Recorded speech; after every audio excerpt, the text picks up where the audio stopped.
Hello everyone, welcome to our channel. आज हम देखेंगे एक्सरसाइज 4.3 क्वाड्रेटिक इक्वेशन मतलब द्विघात समीकरण। इसके पहले वीडियो में हमने एक्सरसाइज 4.3 के क्वेश्चन नंबर फर्स्ट और सेकंड कर लिए थे। उसकी लिंक आपको डिस्क्रिप्शन में दे देंगे, आप जाके वहाँ से देख लीजिएगा। क्वेश्चन नंबर 9 है कि दो पानी के नल एक साथ हौज को 9 सही 3 बटे में 8 घंटे में भर सकते हैं।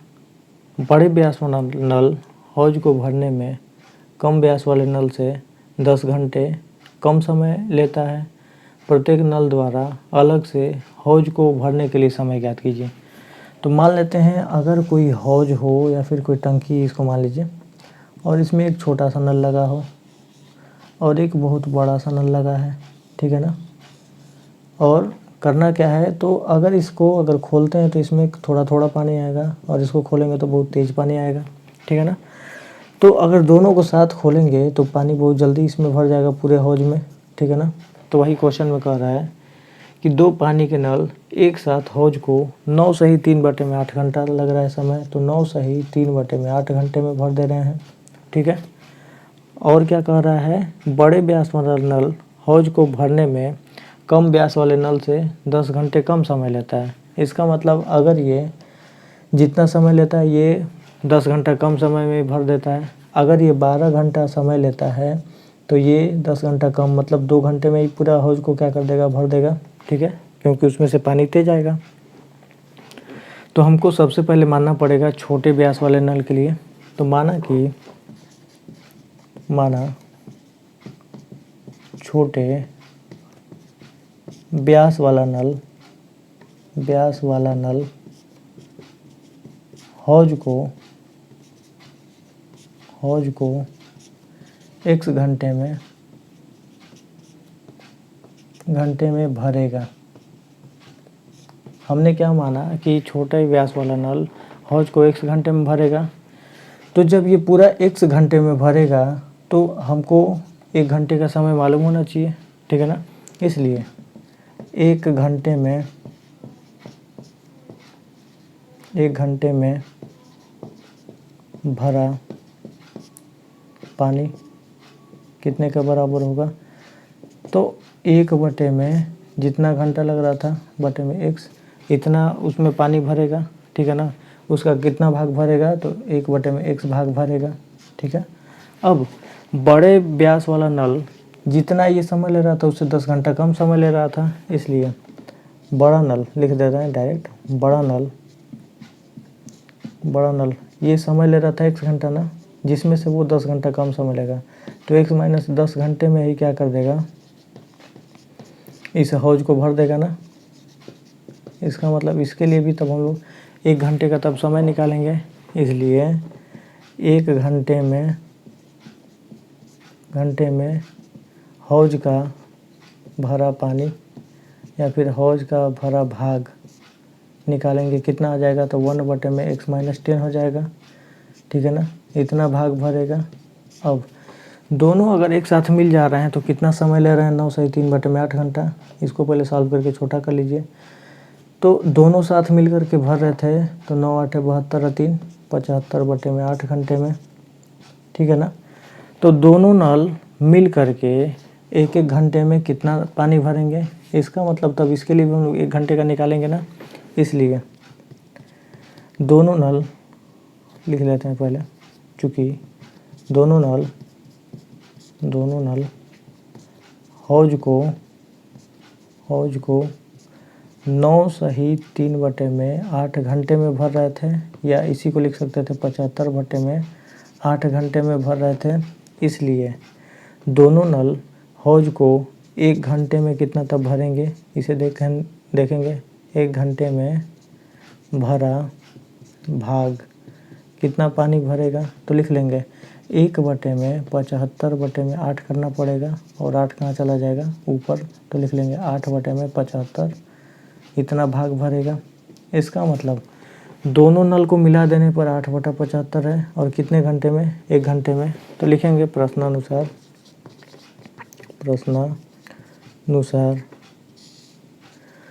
1 घंटे में, देखिए ये कितना पानी भर रहा था, तो 1 बटे में x, ये कितना पानी भर रहा था, तो 1 बटे में x माइनस 10, ठीक है ना। और दोनों अगर मिल जाते हैं तो कितना समय लेंगे, तो x माइनस 10 ये था, और दोनों को अगर एक साथ मिला दे रहे थे तो टोटल लग रहा था 8/75 भाग उसका भर रहा था, ठीक है ना। अब यहाँ से इक्वेशन बन चुका है और इसी को क्या करना है, सॉल्व करना है। तो इसका एलसीएम लेंगे तो क्रॉस मल्टीप्लिकेशन करेंगे तो लिख लेंगे x इंटू एक्स माइनस 10 करेंगे, और इधर करेंगे तो ये हो जाएगा x माइनस 10, और इधर करेंगे तो हो जाएगी ये प्लस x। अब हम लोग आगे जब सॉल्व करेंगे तो ये आएगा हमारा x मिल के हो जाएगा 2x बराबर 8/75 था, रहने दिया, तो ये हो जाएगा 2x माइनस 10, और इससे गुणा कर लीजिए तो एक्स स्क्वायर माइनस 10x हो जाएगा, आई इक्वल टू हो जाएगा 8/75। अब हम लोग करेंगे क्या, क्रॉस मल्टीप्लिकेशन करेंगे और आगे सॉल्व करेंगे। तो ध्यान दीजिएगा,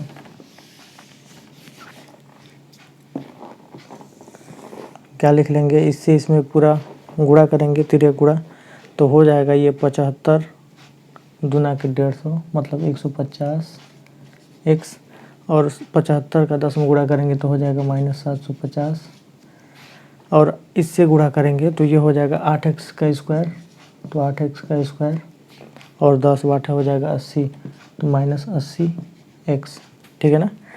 अब हम लोग इसी को बस आगे क्या कर देंगे, सॉल्व कर देंगे। तो देखिए सबको बराबर के उधर भेज दीजिए, क्योंकि यहाँ पे एक्स स्क्वायर वाला टर्म क्या होना चाहिए, पॉजिटिव होना चाहिए, इसलिए हम लोग लिखेंगे 8x का स्क्वायर माइनस 80x, और ये 150 इधर आएगा तो माइनस हो जाएगा ये भी, तो ये हो जाएगा 150x, और माइनस 750 इधर आएगा तो ये हो जाएगा प्लस 750, और बराबर के इधर क्या बच जाएगा, 0 बच जाएगा। अब हम लोग यहाँ से लिख लेंगे 8x का स्क्वायर और 80, ये भी माइनस में ये भी माइनस में, इसका मतलब जोड़ेंगे और माइनस साइन रहेगा जबकि, तो 8 और 5 13 मतलब 230x ये हो गया, और प्लस ये हो गया 750, बराबर के उधर क्या बच गया, 0। अब हम लोग देखेंगे इस इक्वेशन में कि कुछ कॉमन है, अगर 2 को कॉमन करके कटा दिया जाए तो ये और आसान हो जाएगा। तो लिख देंगे 2 से दोनों पक्षों में क्या करने पर, भाग देने पर, 2 से दोनों पक्षों में भाग देने पर, भाग करने पर, ठीक है ना। क्या मिलेगा, 8 में 2 से भाग देंगे हो जाएगा 4x का स्क्वायर माइनस 230 है, 230 का आधा हो जाएगा 115x, और प्लस ये 750 का आधा कर देंगे तो ये हो जाएगा 375, और बराबर के उधर क्या बच जाएगा, 0। अब हम लोग देखेंगे कि ये द्विघात समीकरण है, और 4 और 375 का ऐसा खंड करिए कि जोड़ने से कितने के बराबर आए, 115 के बराबर आए, ठीक है ना। तो हम लोग यहाँ पे कर देते हैं, ध्यान दीजिएगा, 4 गुणे 75 नहीं 375 है ना, कर लीजिए 375, 4 को लिखेंगे 2 गुणे 2, तो 375 को लिख सकते हैं क्या, 3 गुणे 5 गुणे 5 गुणे 5, आप लोग करके चेक कर लीजिएगा 375 को इतना लिख सकते हैं। अब हम लोग देखेंगे कि हमारा जोड़ने से कितना आना चाहिए, 115 आना चाहिए। तो देखेंगे कि ये 15, 3 5 15 हो जाएगा, और 5 5 25, और 2 दूना के 4 25 चौके मिल जाएगा, तो ये हो जाएगा 100 आप गुणे 15, ठीक है ना। इसका मतलब अगर 100 में 15 जोड़ेंगे तो 115 हो जाएगा। इसको लिखेंगे तब कितना, 4x का स्क्वायर माइनस 115 को लिख सकते हैं 100 प्लस 15 इंटू एक्स प्लस 375, बराबर की इधर क्या बच जाएगा, 0। अब ब्रैकेट खोलेंगे तो ये हो जाएगा 4x का स्क्वायर माइनस 100x, और माइनस ये हो जाएगा 15x प्लस 375, बराबर के इधर क्या बच जाएगा, 0। अब हम लोग देखेंगे इन दोनों ब्रैकेट में 4x कॉमन है, तो जब 4x कॉमन करेंगे तो यहाँ बच जाएगा x, माइनस 25 चौके 100 माइनस 25, और माइनस इस ब्रैकेट में से हम लोग क्या कॉमन कर लेंगे, 15 कॉमन कर लेंगे तो क्या बचेगा x, और ये चूँकि बाहर माइनस कॉमन किए हैं तो अंदर वाले को भी क्या कर देगा माइनस, और इससे जब इसमें भाग देंगे तो आ जाएगा 25 बराबर 0। तो यहाँ से होगा 4x माइनस 15 और x minus 25 is equal to 0। अब बारी बारी से 0 के बराबर मानेंगे तो ये हो जाएगा 4x minus 15 is equal to 0, तो x इज इक्वल टू 15/4, एक वैल्यू ये आई, और दूसरी वैल्यू यहाँ से अब आप आगे सॉल्व करेंगे तो x माइनस 25 को अगर 0 के बराबर लेंगे तो ये हो जाएगा x इज इक्वल टू 25, ठीक है ना। अब यही क्या कर देंगे, इक्वेशन में पुट कर देंगे तो दोनों नलों का समय निकल जाएगा। तो छोटा व्यास वाला नल कितना घंटा समय लेगा, तो x मतलब 25 घंटा, तो लिख लेंगे छोटे व्यास वाला नल कितना समय लेगा, तो बस लिख दे रहे हैं 25 घंटे। और बड़े व्यास का नल कितना समय लेगा, तो बस वही कर देंगे क्या, तो बड़े व्यास का नल कितना समय लेगा, तो लिखे थे x माइनस 10, तो 25 माइनस 10 कर देंगे तो ये कितना आ जाएगा 15। इसका मतलब छोटे व्यास का नल 25 घंटे में उस हौज को भरेगा, तो बड़े व्यास वाला नल उसको 15 घंटे में भरेगा, ठीक है ना। इस तरीके से हम लोग उसको सॉल्व कर देंगे और ये उसका क्या हो जाएगा आंसर। अब चलते हैं 10वें क्वेश्चन पे। 10वां क्वेश्चन है, मैसूर और बेंगलोर के बीच 132 किलोमीटर की यात्रा करने में एक एक्सप्रेस रेलगाड़ी सवारी गाड़ी से 1 घंटा कम समय लेती है, ठीक है ना। इसका मतलब मैसूर है और एक बेंगलोर है। मान लेते हैं यहाँ पर कहीं मैसूर है और यहाँ पर कहीं बेंगलोर है, ठीक है ना। इसके बीच की दूरी हमको दिया गया है, मैसूर और बेंगलोर के बीच की दूरी कितना दिया है, तो 132 किलोमीटर दिया है। और इसमें 2 गाड़ियाँ हैं, एक एक्सप्रेस रेलगाड़ी है और एक सवारी गाड़ी है। अब कह रहा है कि एक्सप्रेस रेलगाड़ी सवारी गाड़ी से 1 घंटा कम समय लेती है। इसका मतलब सवारी गाड़ी को ज़्यादा समय लगेगा, एक्सप्रेस रेलगाड़ी को कम समय लगेगा, ये जल्दी पहुंच जाएगी। इसका मतलब इसको समय को घटाएंगे तो कितना घंटा मिला चाहिए, 1 घंटे के बराबर होगा, कम समय लेती है। लिखा है कि मध्य के स्टेशनों पर ठहरने का समय ध्यान में न लिया जाए।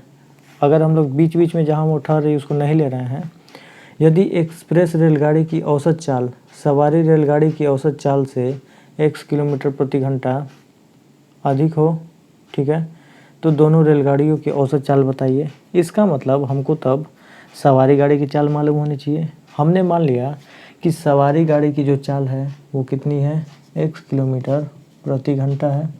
हमने क्या माना कि सवारी गाड़ी की चाल है x किलोमीटर प्रति घंटा।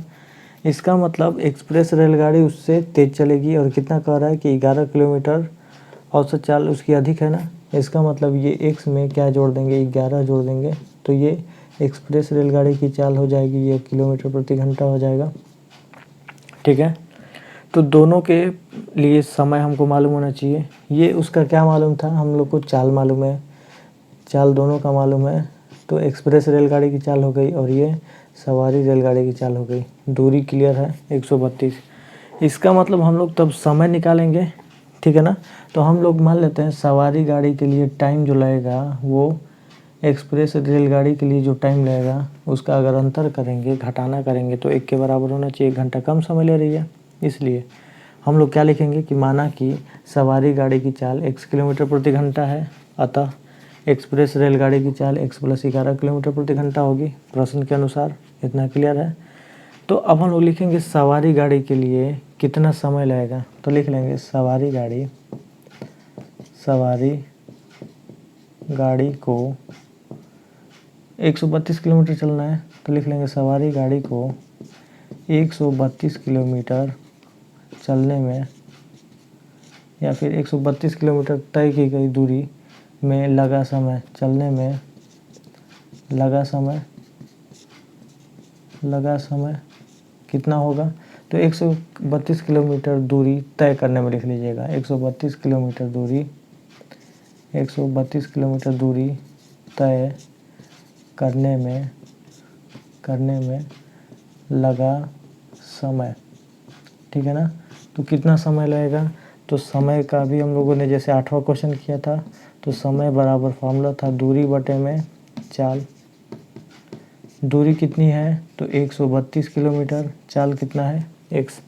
इसका मतलब सवारी रेलगाड़ी कितना समय ले रही है, तो 132 बटे में x घंटा ले रही है। इसी तरीके से तब एक्सप्रेस रेलगाड़ी के लिए निकालेंगे ना, तो अब डायरेक्ट करते हैं। तो हमने ले लिया कि एक्सप्रेस रेलगाड़ी के लिए समय अगर निकालते हैं तो समय बराबर कितना हो जाएगा, सेम फार्मूला। तो 132 समय दूरी निकालेंगे ना, 132 किलोमीटर दूरी हो गई और चाल उसका कितना है जी, x + 11। अगर इन दोनों को आपस माइनस कर दिया जाए तो कितने के बराबर आना चाहिए, 1 के बराबर आना चाहिए। इसलिए हम लोग क्या लिखेंगे, दोनों के समयों का अंतर। तो लिख लेंगे समयों का अंतर कितने के बराबर होगा, तो सवारी गाड़ी के लिए लगा समय माइनस एक्सप्रेस गाड़ी के लिए लगा समय बराबर होना चाहिए 1 घंटा। तो सवारी गाड़ी के लिए समय निकाल चुके हैं 132/x माइनस एक्सप्रेस रेलगाड़ी के लिए 132/x + 11 करेंगे और ये बराबर हो जाएगा 1 के। ठीक है ना। अब हम लोग इसी को बस सॉल्व कर देना है।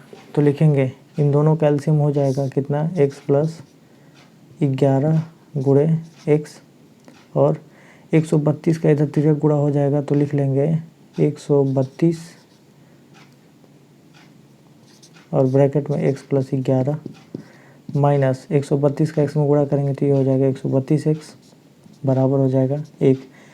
अब हम लोग एक से इधर तिर्यक गुणा कर सकते हैं, पहले इसको सॉल्व कर लेंगे। तो लिख लेंगे 132 का x में गुणा करेंगे 132x प्लस 11 का 132 में गुणा करेंगे तो लिख लेंगे 132 गुणे 11 आएगा माइनस 132x और ये नीचे क्या आया है, बराबर के एक रहने दिया।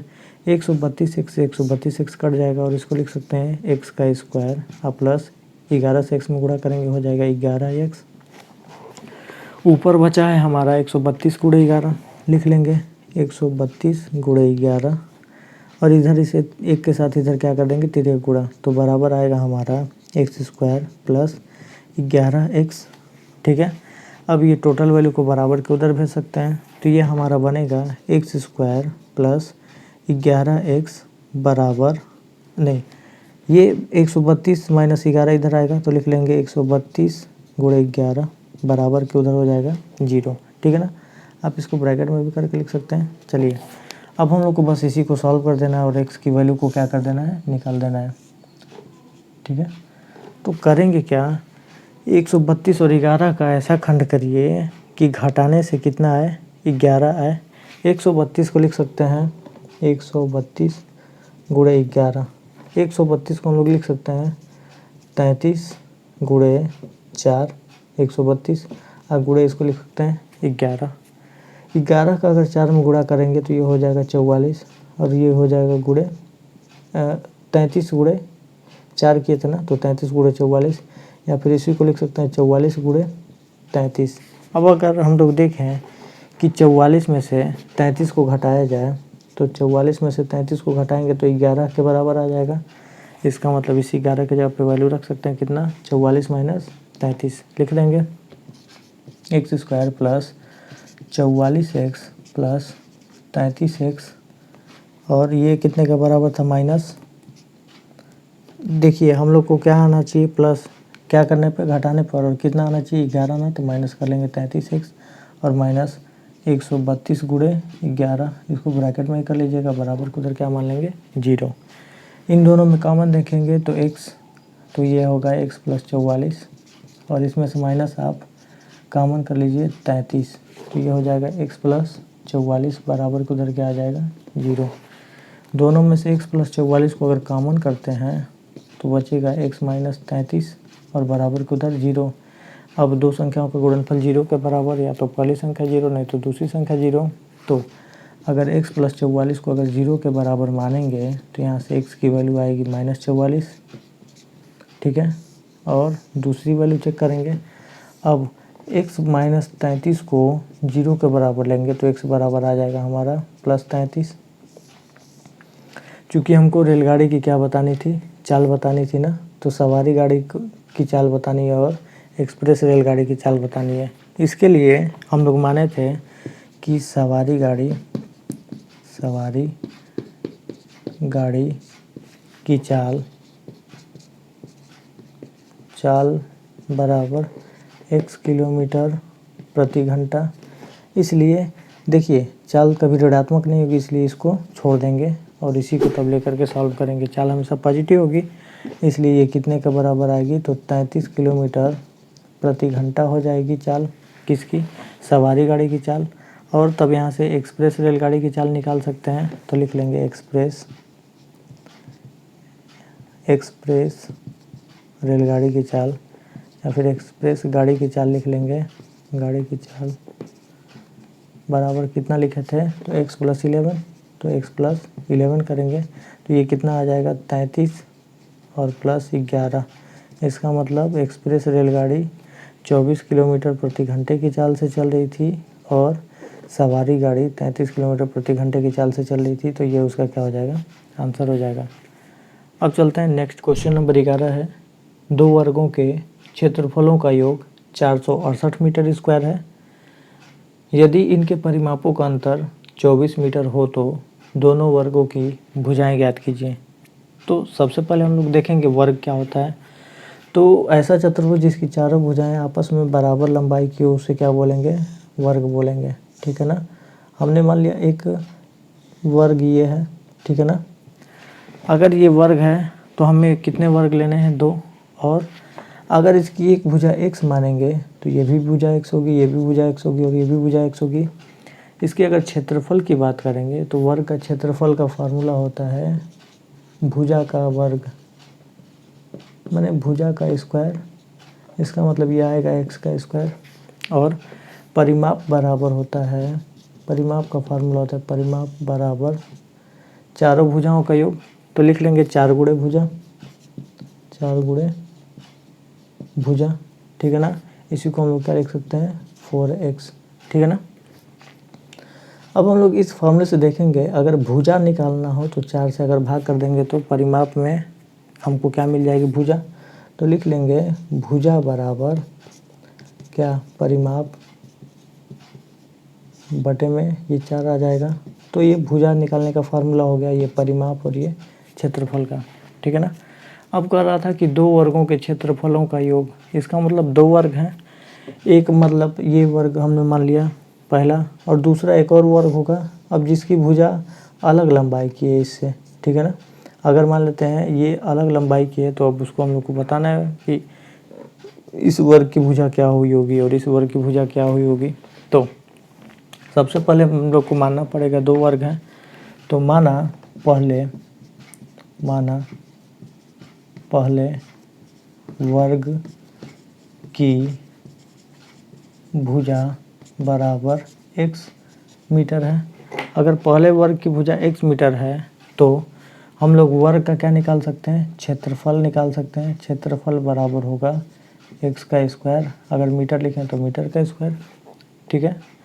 अब हम लोग इसका परिमाप भी निकालेंगे, लिख लेंगे परिमाप बराबर क्या हो जाएगा, तो लिख लेंगे 4 गुणे भुजा, ये कितने का बराबर हो जाएगा, तो 4x के बराबर हो जाएगा। अब लिख रहा है कि दोनों के परिमापों का अंतर कितने के बराबर है, 24 मीटर के बराबर है। तो लिख लेंगे दूसरे वर्ग का परिमाप, दूसरे वर्ग का परिमाप में से पहले वर्ग के परिमाप को अगर घटाते हैं, पहले वर्ग का परिमाप अगर हम लोग क्या करते हैं, घटाते हैं, तो ये कितने का बराबर आना चाहिए, 24 मीटर के बराबर आना चाहिए।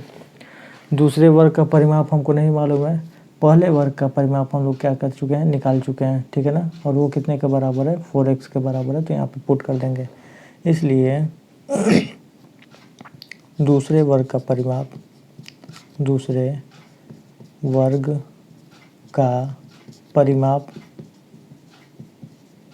इसके जब क्या लिखेंगे, 4x लिखेंगे और बराबर को उधर भेजेंगे तो ये हो जाएगा 24 माइनस 4x हो जाएगा।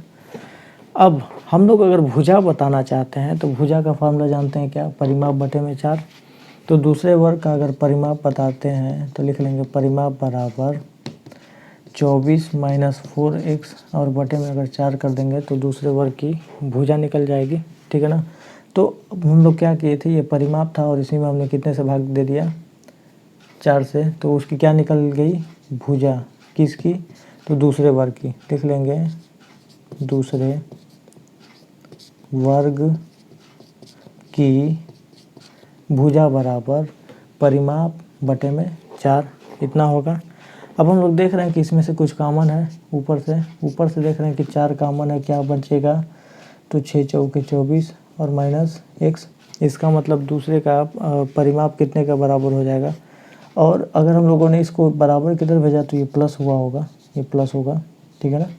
तो ये हमारा हो जाएगा 6 + x और बटे में 4। इसका मतलब इसको कटाएंगे तो भुजा निकल के दूसरे परिमाप की कितनी 6 + x, या फिर हम लोग इसको x + 6 भी लिख सकते हैं। ये भी किस में आएगा, मीटर में आएगा। तो जब भुजा मालूम है तो क्षेत्रफल तो निकाल ही सकते हैं। तो किसका क्षेत्रफल निकलेगा, तो दूसरे वर्ग का क्या निकाल लेंगे, क्षेत्रफल। तो दूसरे वर्ग का क्षेत्रफल बराबर भुजा का वर्ग, भुजा थी x + 6, तो x + 6 का क्या हो जाएगा होल स्क्वायर। अगर मीटर है तो मीटर के स्क्वायर कर देंगे, ठीक है ना। कह रहा था कि दोनों वर्गों के क्षेत्रफलों का योग 468 मीटर स्क्वायर था। इसका मतलब इसके क्षेत्रफल में इसके क्षेत्रफल को जोड़ दें तो ये कितने के बराबर आना चाहिए, तो 468 मीटर स्क्वायर के बराबर आना चाहिए, ठीक है ना। तो हम लोग बस 468 कर लेते हैं। इसका क्षेत्रफल हो गया x का स्क्वायर और इसका क्षेत्रफल था x + 6 का होल स्क्वायर, और ये कितने का बराबर आ गया 468 के बराबर आ गया। अब हम लोग करेंगे क्या, तो एक्स स्क्वायर और इसको तोड़ेंगे a + b के होल स्क्वायर के फॉर्मूले से, तो a का स्क्वायर b के जगह पे 6 का स्क्वायर करेंगे तो 36, और 2ab करेंगे तो लिख ले रहे हैं a का स्क्वायर + 2ab, ठीक है। तो यहाँ पे कर लेंगे 6 दूना के 12 x हो जाएगा, और प्लस 6 का स्क्वायर करेंगे तो 36 हो जाएगा, और ये बराबर आ जाएगा कितने के, तो 468 के बराबर आ जाएगा। अब हम लोग इसको लिखेंगे तो ये हो जाएगा x स्क्वायर में x स्क्वायर जोड़ेंगे, ये हो जाएगा 2x का स्क्वायर + 12x, ये + 36 है, रहने दीजिए, और ये बराबर किधर आएगा तो माइनस हो जाएगा 486 के बराबर हो जाएगा। अब ये 486 के बराबर है, ठीक है, और इसमें से 36 को क्या कर देंगे माइनस कर देंगे, तो ये होगा 2x का स्क्वायर + 12x, और इसमें से घटा देंगे 486 में से 36, ठीक है। तो ये हमारा टोटल बन जाएगा कितने के बराबर, तो 0 हो जाएगा, 5 हो जाएगा, और ये हो जाएगा 4 के बराबर। इसका मतलब ये हमारा आ जाएगा कितने के बराबर, 468 था, गलत हुआ है, 468 था, ठीक है, यहाँ पे 468 था ना।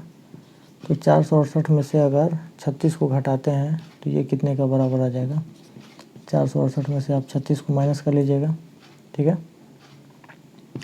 तो ये हो जाएगा 2 3 432 हो जाएगा, तो -432 बराबर को उधर क्या आ जाएगा 0। देख रहे हैं कि 2 सब में कॉमन है, तो लिख लेंगे 2 से भाग करने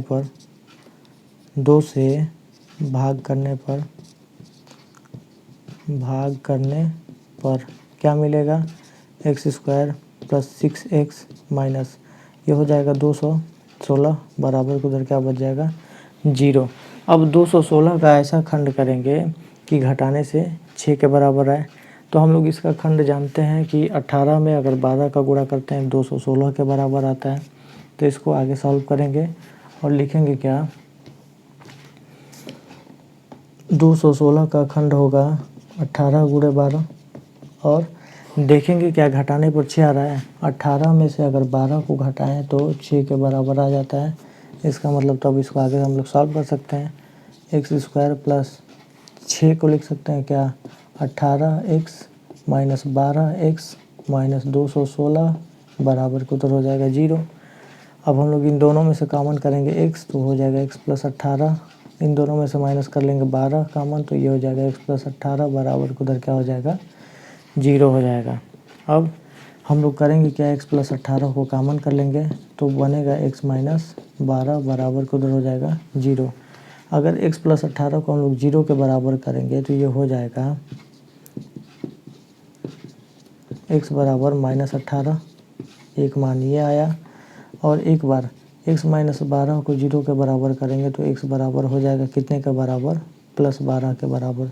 चूँकि वर्ग की भुजा है और उसकी लंबाई जो होगी वो कभी ऋणात्मक नहीं होगी, इसलिए ऋणात्मक मान को छोड़ देंगे और पॉजिटिव वाले को लेकर के सॉल्व करेंगे, इसलिए पहले वर्ग की भुजा कितने के बराबर हो जाएगी, 12 मीटर हो जाएगी। और दूसरे वर्ग की भुजा हम लोगों ने निकाला था, दूसरे वर्ग की भुजा का फार्मूला x+6 था, तो वो कितने का बराबर हो जाएगी, 18 के बराबर आ जाएगी। तो यहाँ कर लेते, अतः पहले वर्ग की भुजा बराबर x मीटर बराबर लिख लेंगे इसको 12 मीटर। पहले वर्ग की भुजा कितनी हो गई, 12 मीटर। और तब दूसरे वर्ग की भुजा कितनी हो जाएगी, बराबर कर लेंगे। ये था x+6 के, तो x के जगह पे वैल्यू पुट करिए कितना, तो 12 + 6 ये कितना हो जाएगा, तो 18 मीटर। इसका मतलब पहला वर्ग 12 मीटर जिसकी एक लंबाई थी और दूसरे वर्ग की लंबाई थी 18 मीटर। इस तरीके से हमारा एक्सरसाइज 4.3 ख़त्म हुआ। अब हम लोग अगले वीडियो में एक्सरसाइज 4.4 को सॉल्व करेंगे। धन्यवाद।